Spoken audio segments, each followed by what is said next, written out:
The streets of Manhattan glistened under the soft glow of street lamps as Olivia Hayes wiped down the last table at Sunrise Diner. Her hands smelled faintly of lemon cleaner and burger grease, the scent of 12 hours on her feet serving others with a smile that hid the bone-deep exhaustion settling in her chest.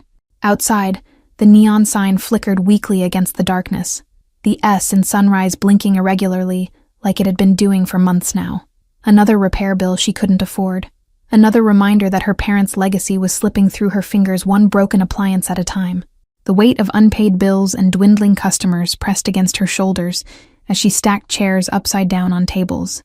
3 years since her father's heart attack left her with a struggling business and a younger brother to support through college. And tonight, like most nights, the register barely covered tomorrow's food delivery.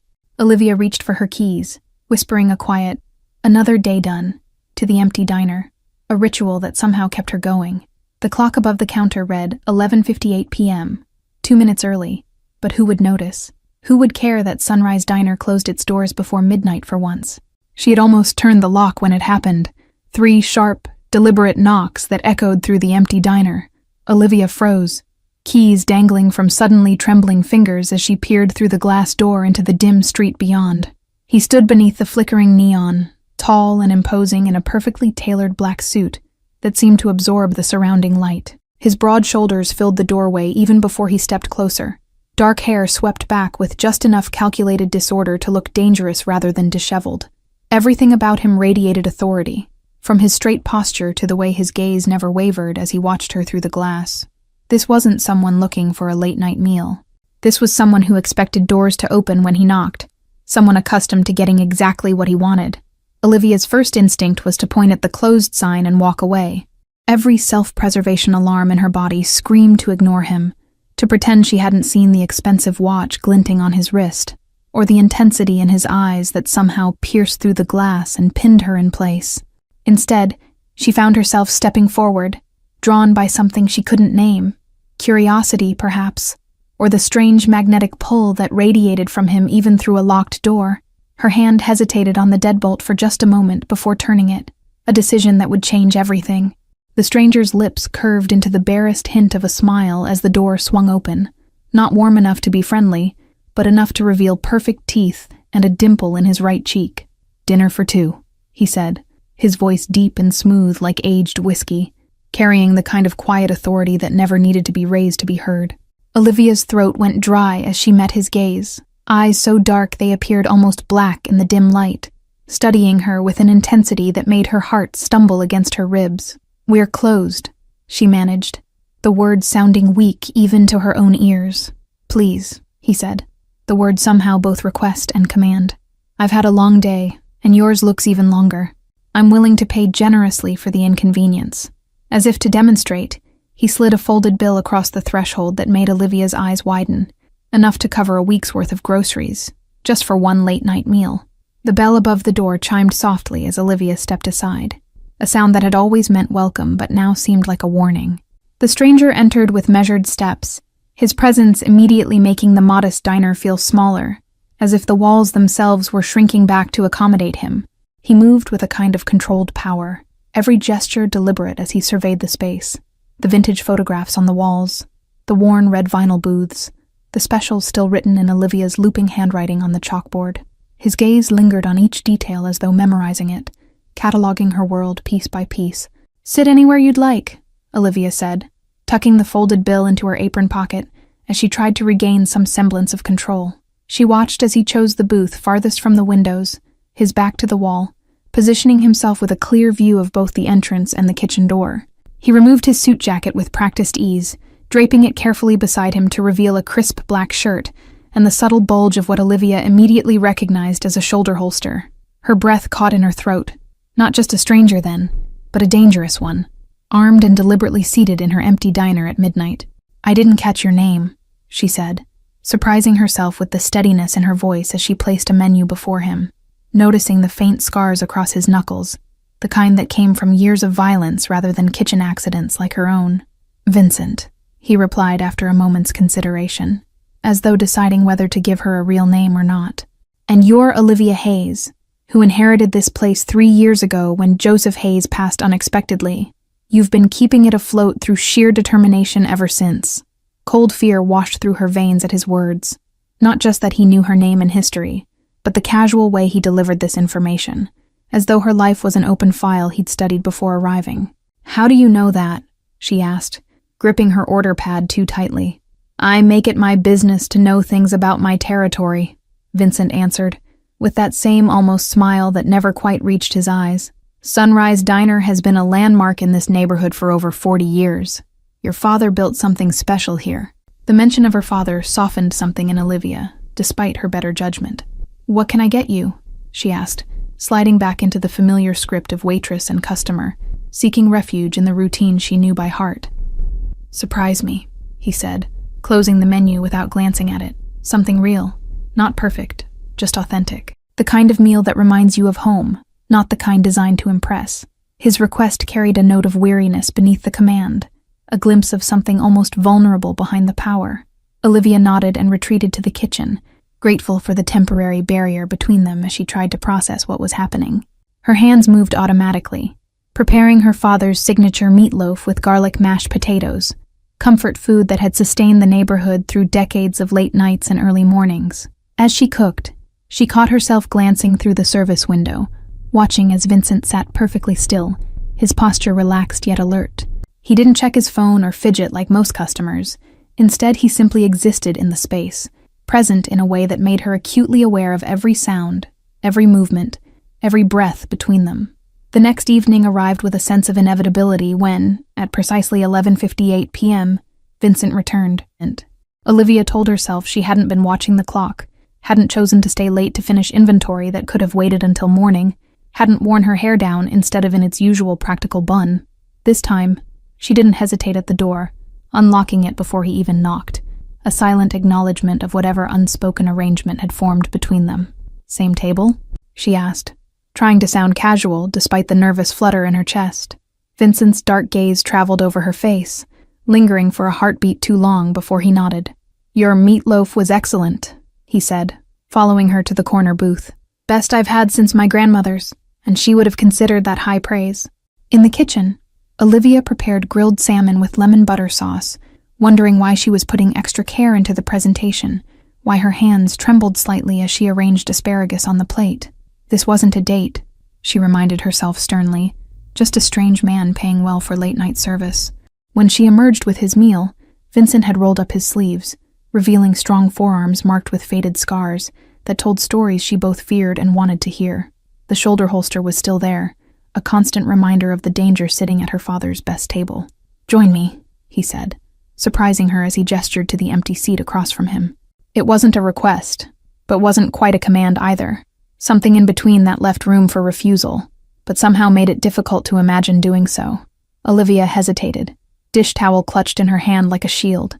Every rational thought warned against sitting down, against allowing this boundary to blur, but she found herself sliding into the booth anyway, drawn by curiosity stronger than caution. "You're not what I expected," Vincent said after several minutes of silence, his fork poised midair. His eyes were calculating but not cold, assessing her with an intensity that should have made her uncomfortable, but instead made her feel truly seen for the first time in years. The diner felt unnervingly quiet around them, the usual humming of refrigerators and ice machines fading into background noise as Olivia gathered her courage. "And what exactly did you expect from a diner owner in this part of town?" Vincent set down his fork, fingers tapping once against the table before going still. "Someone who would be intimidated by me," he answered with unexpected honesty. "Someone who would serve me quickly and hope I'd leave, not someone who'd cook me a meal that tastes like home." Their conversation flowed surprisingly easily after that, weaving between safe topics like the neighborhood's history and the challenges of running a small business. Vincent listened with genuine interest, his questions revealing a sharp mind behind the dangerous exterior. It was nearly 2 a.m. when he finally stood to leave, placing another folded bill on the table that Olivia knew without checking would be far too generous. Their fingers brushed as she reached for it, the contact brief but electric, sending an unexpected jolt up her arm that made her breath catch. Over the following weeks, Vincent's midnight visits became a ritual that Olivia anticipated with equal parts excitement and dread. Each night brought new conversations, new glimpses into his world of power and control. New moments where their hands would accidentally touch and linger for heartbeats longer than necessary. Rumors spread quickly through the neighborhood. Whispers about the expensive black car that appeared outside Sunrise Diner after closing, about the man everyone knew as the gentleman, the undisputed ruler of Manhattan's West Side, whose name was spoken with equal parts fear and respect. Marco, Olivia's cook of 15 years, cornered her in the storage room one morning, his usually jovial face creased with worry. "You know who he is, right?" he asked in a hushed tone. "Vincent Caravello doesn't just visit random diners for the food. He's dangerous, Olivia." Olivia tried to dismiss Marco's concerns, but his words echoed in her mind that night as she waited for Vincent's now familiar knock. She'd Googled his name after the third visit, finding only vague references to real estate holdings and charity galas, nothing concrete enough to explain the fear he inspired. When he arrived, something was different. Tension radiated from him, evident in the tightness of his jaw and the way his eyes constantly scanned the diner. "Is something wrong?" Olivia asked as she placed his usual coffee in front of him, black with 1 sugar. "You have new customers," Vincent replied, nodding toward the window where a dark sedan had been parked across the street for the past hour. "They're not here for your excellent pie." Fear gripped Olivia's throat as she followed his gaze, suddenly understanding the weight of Marco's warnings. "Who are they?" she whispered, hand trembling slightly as she set down the coffee pot. Vincent's expression hardened, the warmth she'd grown accustomed to vanishing behind a mask of cold calculation. "The Rossetti family has been trying to expand their territory. They're sending a message by watching a place they know I frequent." The next morning, Olivia arrived to find a man in an expensive suit leaning against her counter, twirling her spare keys around his finger. "Vincent sends his apologies for the intrusion," he said with practiced politeness. "I'm Daniel, head of his security detail. We've installed some additional precautions overnight." Daniel walked her through the diner, pointing out new security cameras disguised as smoke detectors, a reinforced back door, and a panic button installed beneath the counter. "For your protection," he explained, though the words felt more like a prison sentence than a comfort. That night, 2 unfamiliar men sat at the counter throughout her shift, ordering nothing but coffee which they barely touched. Their eyes tracked every customer, every movement, their presence a constant reminder that Olivia's world had irrevocably changed. When Vincent arrived after closing, Olivia confronted him immediately. "You can't do this," she said, gesturing toward the security cameras. "You can't just take over my life, my business, without asking." Vincent's expression softened, the mask of the ruthless businessman slipping to reveal genuine concern. "I'm trying to protect you," he said, reaching for her hand across the counter. "The Rossettis won't hesitate to use you to get to me, and I can't allow that to happen." Olivia pulled her hand away, tears of frustration burning behind her eyes. "I never asked for any of this," she whispered. "I never asked to be part of your war, your world. I just wanted to serve you dinner." For the first time, guilt flashed across Vincent's face, quickly replaced by determination. "I'll have the security detail removed if that's what you want," he said finally. "But promise me you'll use the panic button if anything feels wrong, anything at all." The following days passed in tense silence, the diner emptier than usual, as regular customers noticed the shift in atmosphere. Olivia caught whispers between tables, speculation about gang activity, about protection rackets, about the Caravello family's newest acquisition. Her younger brother Tim called from college, voice tight with worry. "There are rumors about Sunrise, Liv," he said. "People saying it's become a mob hangout. Is everything okay? Do you need me to come home?" Olivia reassured him with practiced lies, ignoring the weight pressing against her chest. After hanging up, she stared at the register's pitiful contents. Fewer customers meant fewer sales, and fewer sales meant more financial pressure mounting by the day. That night, Vincent didn't come, nor the next, or the night after that. The absence of his midnight visits left a strange emptiness that Olivia refused to acknowledge, telling herself she should feel relieved rather than abandoned. On the 4th night, as she was closing up alone, 3 men entered just before midnight. They wore expensive suits similar to Vincent's, but carried themselves differently, something predatory in their movements that sent alarm bells ringing through Olivia's mind. "We've heard so much about this place," the tallest one said, his smile never reaching his cold eyes. "Vincent Caravello's favorite late-night spot. We thought we should experience it for ourselves." Olivia's fingers found the panic button beneath the counter, pressing it firmly as she forced herself to maintain eye contact. "I'm sorry, but we're closed." You'll have to come back tomorrow during business hours. The man's smile widened as he stepped closer, reaching across the counter to grab her wrist. We're not here for food, sweetheart.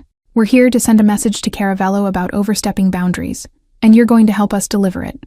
Glass shattered across the diner floor as the back door burst open, revealing Vincent with 4 men flanking him, weapons drawn.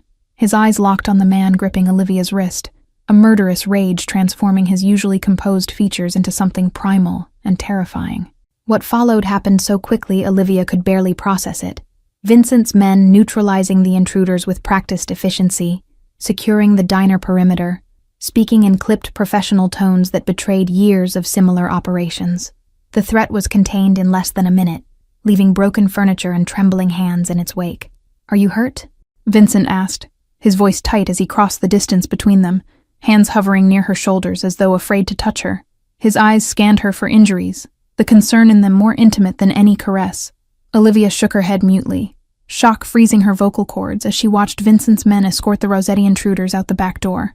She didn't want to think about where they were taking them or what would happen next. I never should have left you unprotected, Vincent said, self-recrimination evident in the hard set of his jaw.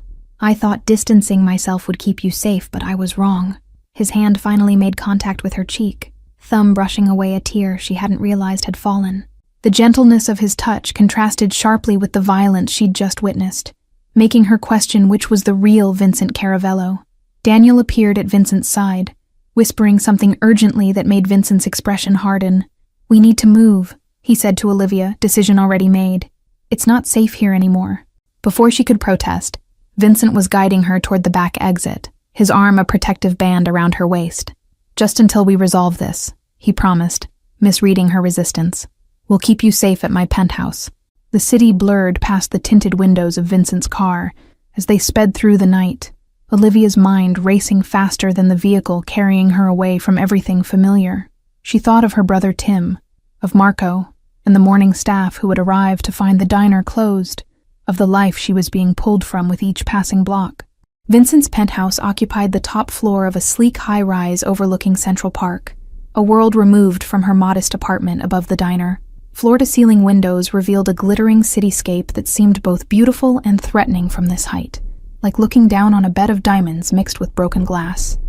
You'll be safe here, Vincent said, leading her through rooms decorated in shades of gray and black, minimalist and expensive in a way that revealed nothing personal about their owner. His home felt more like a hotel suite than a place someone actually lived. Security cameras monitored every entrance, men in suits stationed at strategic points throughout the building, the constant presence of protection that felt simultaneously reassuring and suffocating. Olivia wondered if this was how Vincent always lived, surrounded by barriers meant to keep dangers out, but that also kept him locked within. Sunrise Diner burned to the ground 3 days later, flames consuming 40 years of memories in a single night. Olivia watched the news footage on Vincent's massive television screen, tears streaming silently down her face as firefighters battled hopelessly against the inferno that had already gutted her family's legacy. The Rossettis, Vincent confirmed before she could ask, his voice carrying a coldness she hadn't heard before. This is their answer to what happened at the diner, their way of proving they can reach what matters to me. His words hung in the air between them, the implicit admission that she mattered to him, that somehow in those midnight dinners, she had become more than just a woman who served him food. She had become a weakness in his carefully constructed armor. Vincent made calls throughout the night, speaking in coded phrases and clipped commands, while Olivia sat wrapped in a blanket on his leather sofa, trying to process the reality that her life as she knew it had literally gone up in flames. By morning, Vincent's plan was in motion. His men positioned throughout the city, alliances reinforced, territories secured. Stay here, he instructed, pressing a kiss to her forehead that felt like both a promise and a goodbye. Whatever happens, don't leave the penthouse until I return. Hours stretched into an agonizing day of silence, Olivia pacing the luxurious prison of Vincent's home while Daniel stood guard, his expression revealing nothing about what might be happening in the city below. The sunset painted the sky in shades of fire that reminded her too vividly of the diner's destruction. When Vincent finally returned well past midnight, the evidence of violence was written across his body, a cut above his eye, bruised knuckles, a stiffness in his movements that spoke of hidden injuries. Olivia rushed to him without thinking, hands reaching to steady him as he crossed the threshold. "It's done," he said simply, allowing her to guide him to the sofa, his usual composure fractured by exhaustion. "The Rossettis won't trouble us again."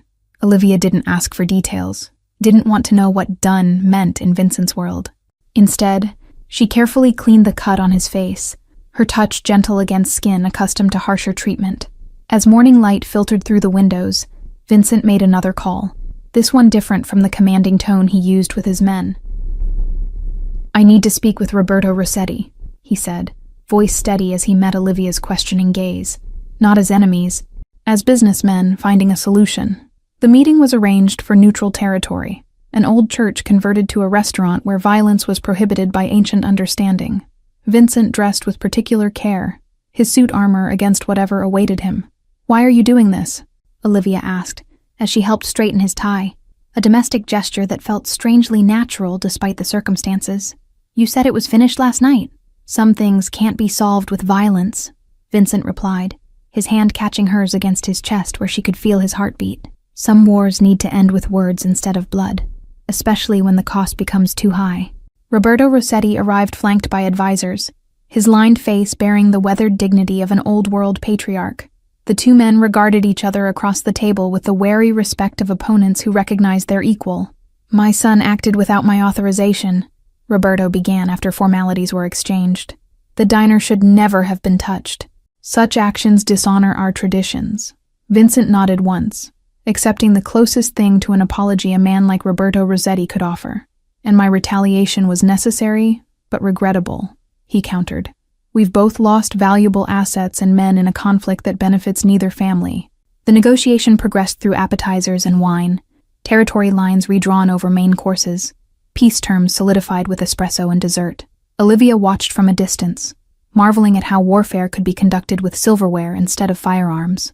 Vincent's phone vibrated against the table, drawing his attention to a message from Daniel, confirming the safety measures at the new Sunrise location were complete.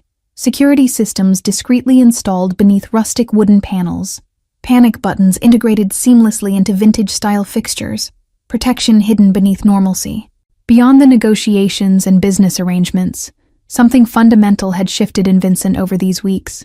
The man who had built walls around himself for protection now seemed determined to build bridges instead. Olivia had watched this transformation with quiet wonder, seeing how he consulted her on decisions he once would have made unilaterally.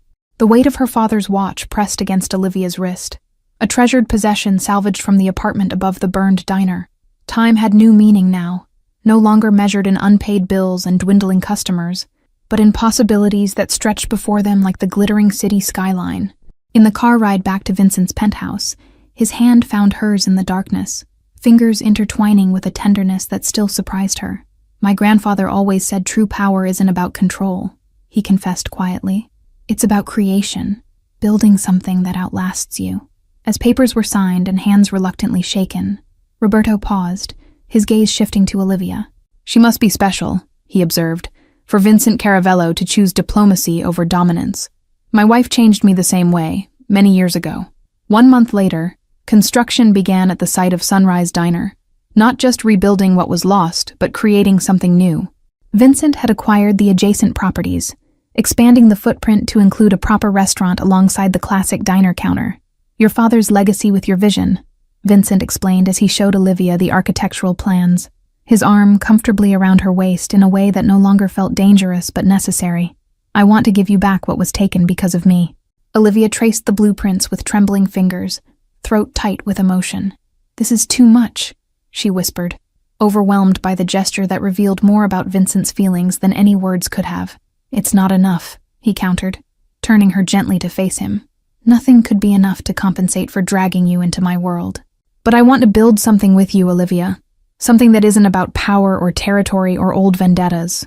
As the walls of the new Sunrise rose from the ashes of the old, so too did something unexpected bloom between them.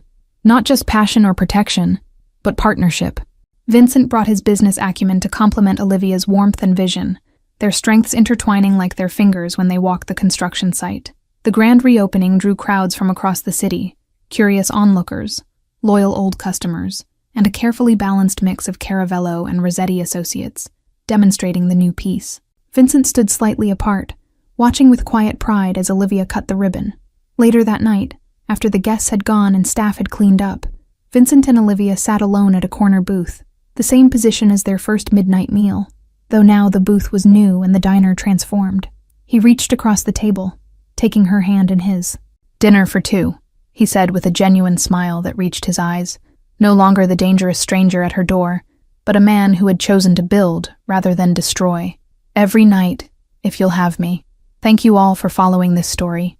If you enjoyed it, please write in the comments where you're watching from, and don't forget to like, subscribe, and share this video. Your support is essential for me to continue creating content like this.